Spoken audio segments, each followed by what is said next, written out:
we thought we believed in. Yep. And now it's a country where people are arrested for praying. Well, what happened? Good question. And there's a saying that I heard, and I don't know who said it, but he said that a sick country adopts laws like a dying man will try medicine. And I think that the UK is failing in real time. If you look at it in any metric, whether it's living standards, whether it's crime rate, any metric you can measure the success of a country by, it's fallen off the cliff. It's becoming more and more expensive to live there. The education system's gone down the pan. London is the stabbing capital of the world. You're not safe to leave your house. So their answer to this is just more and more and more laws. And unfortunately, as they do that, they're not even intelligent enough to actually attack the people who are doing genuinely bad to the world. They just make more and more authoritarian laws, and they end up using them to attack the people that the government doesn't like. And I ended up being one of them. And I think Europe in general has problems. If you look at France as we speak, I think it's on fire, isn't it? Most of it? It is. Yeah. So they have issues, and their answer, what's a government's solution to anything? Law. What can a government do? No matter what. But they're not laws that are aimed at fixing the problem that's right in front of them. No, they're laws aimed at fixing the person who's talking about the problems. So why don't you get rid of the guy who tells everybody? Isn't that easier? Tucker?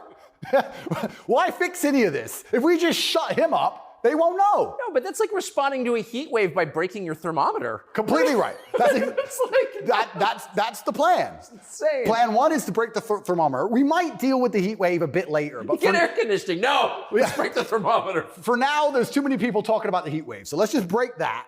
And then later on, maybe when we have time, we'll do something about the actual issue. It does seem like a lot of this is an effort not to talk about the real thing in Europe anyway, which is migration. Yeah. And the UK, formerly known as England, and France have both been completely changed by people from other countries. Yep. And I'm sure have added good things too. I mean, I'm not, but they've changed them. And in general, they're not better countries. And why can't anyone admit that? But this is what's really interesting to me about what's happening, because we're talking about masculinity and men who say no and men who stand up. But there has to be balance, right? Yeah. Everywhere in the world, there has to be power balances. If there's not a balance in power, there's going to be a vacuum, and that's going to be filled. If you neuter the native population of men, if you destroy their mentality to resist, if you tell them that every single thing about the masculine is wrong, and you basically feminize and eunuchate them, turn them into eunuchs, and then you import high testosterone men from the third world who don't believe any of this garbage, who grew up in a society where they understand the only way to succeed is to be a fearsome predator to a degree, what do you think is going to happen? Who's supposed to protect the sanctity of these nations and these settlements and these towns and villages? The police? No. In general, I would argue that it's the masculine essence that can be detected by the people who arrive. I guarantee if you were to put a bunch of these migrants in Sarajevo or Moscow, they'd behave themselves. Oh, yeah. I have a feeling they'd just look around and go, not today. But when you neuter the native populace, then it's like, well, there's a power vacuum. And when there's a power vacuum, what do we expect to happen? So that's what are the French going to do about it? What's your average Englishman going to do about it? Nothing. And that's the thing. And that makes you wonder, is this purposeful? Why? These two actions of neutering the native populace and importing these high testosterone third worlders are so at odds with each other. Is this purposeful? I'm not sure. But has anyone considered this?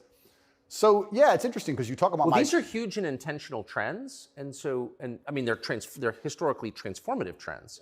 They're a big deal, and so they're probably not happening by accident, right? There's got to be some intent. How could there not be? That's right. And how do they expect all of this to end? And this is exactly what's happening with migration. The problem with migration specifically is that there's no native masculine populace to enforce any degree of culture or boundary or parameter. And like I said, I would argue the point. And I've been to Sarajevo and I've been to Moscow. I've been to these places and I've seen there's a whole bunch of migration and everybody seems to just behave a little bit differently. And I think that's because people understand. That men live here? That men live here. Yeah. If you turn up in someone's house and their house is pristine, you're probably going to take your cup and you're going to go put it in the kitchen. But if you turn up in somebody's house and it's a fucking mess and nobody respects the house and nobody cares and the man is drugged out of his mind, half asleep on the couch, what are you going to do with your cup? You're going to leave it there. You don't give a shit. If you turn up to the Western world and look at it... Then you're going to hit on his wife. Absolutely. So what do we expect to happen in these scenarios, right? And it is purposeful and it is scary that even me just telling men to go to the gym is seen as an act of defiance to the point where I have to be punished. I must go to jail. I must be silenced. Thermometer must be broken. If At the end of all of this, no matter what happens, do you plan to stay in Romania? I love Romania. I love this country. And if I am found not guilty, I will stay in Romania, yeah. I will still stay here. I don't believe in running away. I also believe, and perhaps this is... Yeah, I didn't even want to ask you that because you've got a legal case pending, but I mean, presumably you're rich enough to run away when you haven't. Correct. I'm not going anywhere. I think if I was anywhere in the Western world, this would have happened to me. I don't think this is Romania's fault. Let's put it that way. I don't think this is Romania's fault. I think if I resided in Switzerland or France or Italy, the same thing would have happened. From knowing what I know.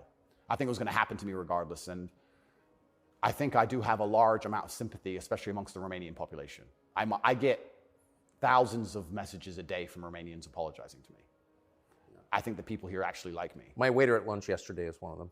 He wanted you to know, yeah. Oh, amazing. This is what I mean. Everyone understands what's happening. My problem is not with Romania. I don't hold any personal grudges against Romania. I think that this Matrix attack was going to come to me. What is the Matrix? Good question. I guess some Americans call it the deep state, but I like to look at it in a more global way. When I say the Matrix, I think there are certain agendas which are being pushed. I think the media machine and the judicial systems of the world work together hand in hand. I think the goal is to control people's minds to a point where they don't discuss anything that's important. The reason I use the Matrix is because I've watched that movie a few times and it has so many similarities to the... Have you seen the movie? No. You've never seen the movie The Matrix? No, I don't watch any movie.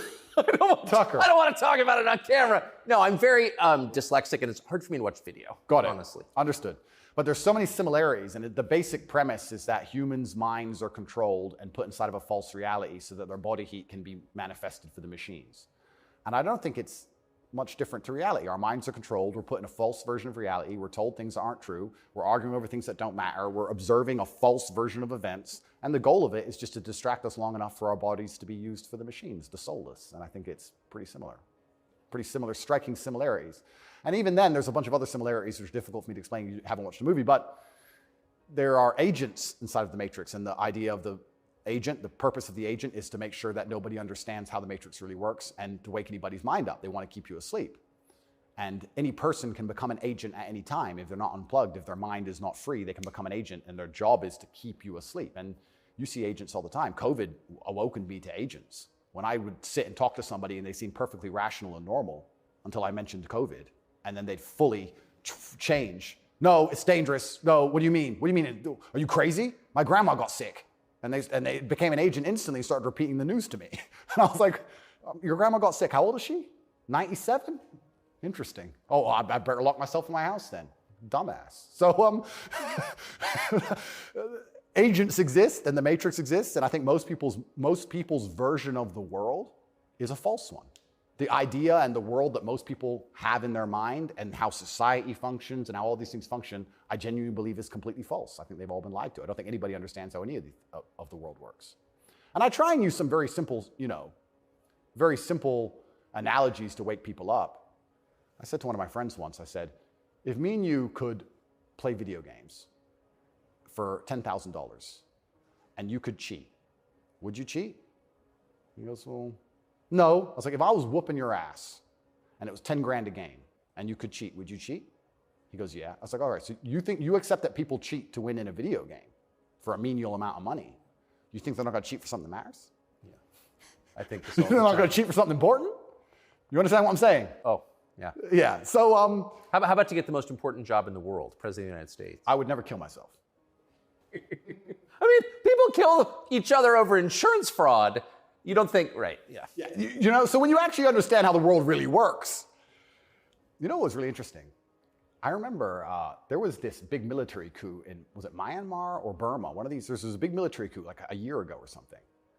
And nobody really cared. They mentioned it on the news a little bit. And I looked at it and I looked into it. And they were talking about how the two political parties were almost 50-50. And then in the 90s, something changed. And now one political party just smokes the other one. And the military took over to restore democracy and all this stuff. It was very interesting, the voting machines they used. Really interesting, something to look into. A lot of countries like that. Philippines, also true. Why do you think support for the war in Ukraine, support for Ukraine's side in the war against Russia, support for a war against Russia in the West, is kind of the bottom line issue for the people who run the US government and for the American media? Why? mean, I guess you could argue about it, Yep. but there isn't an argument about it in the United States. There's a position, and anyone who doesn't